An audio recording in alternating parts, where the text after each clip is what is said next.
I want to just walk through these verses. If you've never written these things in your Bible, it will help you as you come back through the Bible to always notice them. For example, verses 4 and 5 talk about this global apostasy. It says in verse 4 of Matthew 24, many will come in my name and say, I'm the Christ, and will deceive many. That concept of global apostasy, that there's going to be this false gospel and false teaching and false doctrine that is going to be pervasive. And of course, we have hastened that with the electronic age. We'll put anybody on the air. And on the internet, you don't even have to pay to be on the internet. You can just be out there and pumping stuff out. So there's this global apostasy. And of course, this parallels the rider on the white horse in Revelation 6, the Antichrist. Remember, anti doesn't only mean opposed to, but also means in the place of. See, the Antichrist is not only opposed to Christ, he goes beyond being opposed to Christ, and he presents himself in place of Christ. And that's the whole underlying purpose of apostasy, is to give another gospel. And then verse 6 talks about global warfare. It says you're going to hear of wars and rumors of wars and all kinds of things like that. And this wars are not a sign of the end. We've always had wars in the world, and will to the very end. Wars are not the announcement of the end. It's the acceleration and amplification of war. When we get to Revelation 6, it's talking about wars that are so bad that it's killing a percentage of the whole population of the globe. We're talking about large wars. We're talking about on the scale of world wars. And the problem with warfare now is that we have developed it so highly with such lethal weapons that it's very hard. I mean, a jet fighter can cross the nation of Israel, the entire nation, in less than a second. I mean, it's amazing when, at its narrowest point, they have trouble keeping their fighters inside the borders because it's such a small place and they have hundreds of them. And you add together all the air forces of the world and all the missiles. It's very hard to contain war and global warfare. It's verse 6. Verse 7, at the beginning, are global famines. It's interesting that war and famine usually go together.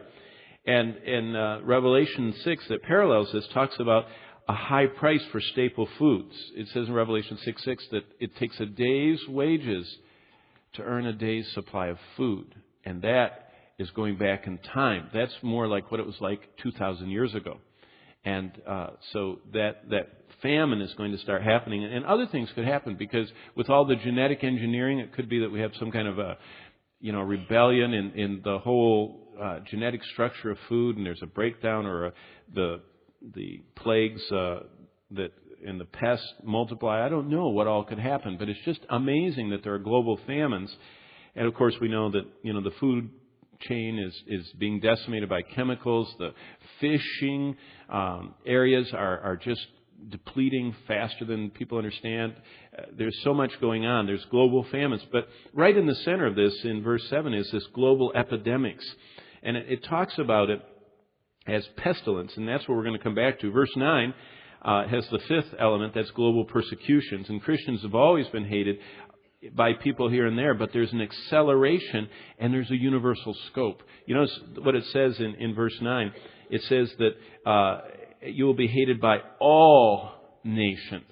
See, the global nature of all of these elements keeps coming out. There's global persecution. Verse 10 through 13, there's global chaos. It says lawlessness will abound, and not even governments will be able to keep the peace. I mean, we're already seeing that with the people that are restless because they're losing their jobs in China. There are whole cities they've built with millions of people, and they just all work in these little factories making all these little things that we buy and give away and throw away in packages and stuff like that. And because we're not buying them, they can't make them. And so the people are rioting because they can't make those little things that we had bought from them for so long. And that's just going to be, in the tribulation, there's just going to be chaos. Murder as well as anarchy. And then finally, after those 10 through 13, that chaos is verse 14, and it's this global evangelism. And Revelation really enlarges on this. And it says that they're going to be the 144,000 in chapter 7, and they show up again in chapter 14.